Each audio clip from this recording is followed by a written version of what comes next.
Hey everyone, welcome to another episode of the QubicaAMF Tech Tip Podcast. This is a weekly podcast where we take you on a journey through the fascinating world of bowling technology and beyond. As always, I'm your host, Orly, and we have a very special guest today. We have Mark Henderson joining us today. Mark, how are you doing? Hey, doing good, thanks. Really nice to speak with you again. Yeah, thanks. And if you haven't heard an episode yet with Mark, make sure you're going back and listen to these episodes. We have plenty of information out there, different guests each week. Mark has joined the show before.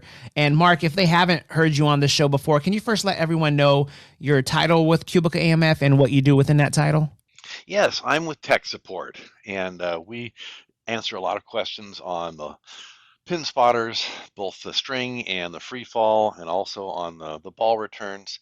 And then I'm excited to talk about the perhaps less glamorous but exciting topic today of the lane machines. And my focus is in the electromechanical area of tech support. So that's what I do here. Perfect. Yeah. When it comes to lane machines, you know, they're pretty interesting. If someone's new to a center or someone's just visiting your center, like maybe they're just there to bowl and they don't quite know, maybe they're not a league bowler, they see this thing over to the side of the lane sometimes, or sometimes people have in the back and they're kind of like, I used to get a lot of questions, what's that big machine? And I'd be like, oh, that oils the lanes. Or if I was actually oiling the lanes, people would be amazed at, you know, some, especially these newer machines. I know there's some old school ones still out there, but you know, it does it by itself. And they would just be like, what is this robot type thing going down the lane?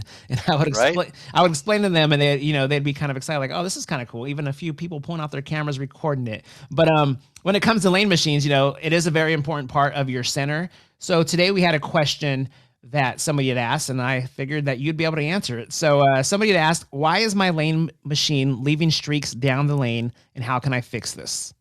Okay. Well, I'd like to address that. And the first thing that usually comes up with the streaks is the squeegee. And first, I'll say that the height adjustment of the vacuum head is important. It comes at a factory default, and you want to make sure that the machine has the vacuum head lifted when you position it on the lane. Otherwise, damage to the squeegee and the foams could occur. But once you get it locked into position, you can go ahead and start. And if that is adjusted correctly, everything should work great. Now, if it doesn't, there are some things to look at. One of them is a lot of times people, you know, we're so used to tightening the grade 8 hex bolts on the pin spotters and getting those things cinched down with pounds and pounds of force. And it's a little more delicate installing the squeegee. There's a series of screws that hold that rubber squeegee in, and if you over tighten those, it can buckle.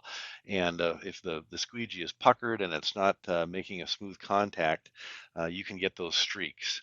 Okay. And so that's one thing you want to look at. All I right. can go on and talk about also the filter and the brush should be cleaned regularly. And you're talking about seeing the thing on the side of the lane when it's in storage. With that machine parked is a great time to just take a shop towel and wipe that squeegee after it's done its service for a few lanes and just make sure it's free of debris.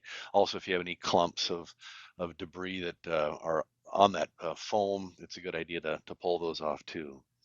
I'll throw in another thing that is a little bit less obvious, and that is there is a waste tank that collects the water and soap that's emulsified when you use the lane machine, and there's a gasket between the motor and the tank. It's just a big foam donut, and if it's not securely pinched in there doing its job, you're going to get an air leak that compromises the suction force down on the lane itself.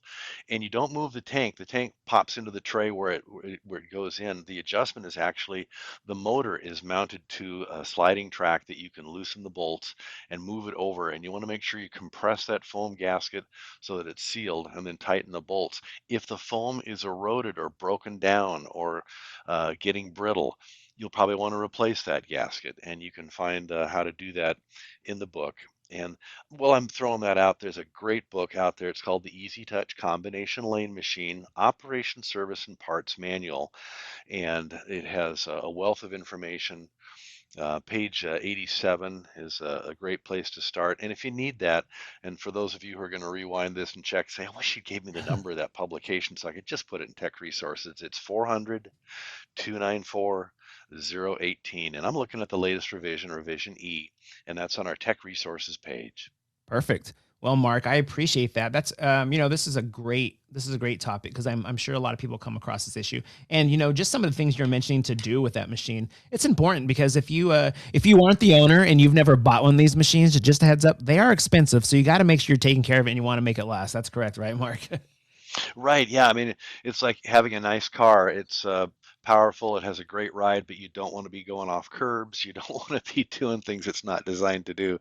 So lifting that vacuum head before positioning it on the lane and making sure that it's maintained and stored properly will give you years of service if it's cared for right.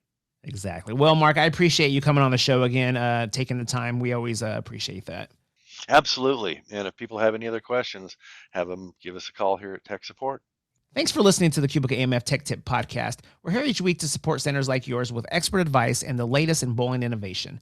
Don't forget to subscribe so you never miss an episode, and be sure to share this podcast with your team, coworkers, or anyone who could benefit. Until next time, we'll talk to you again soon. Bye-bye. Thanks, Orly.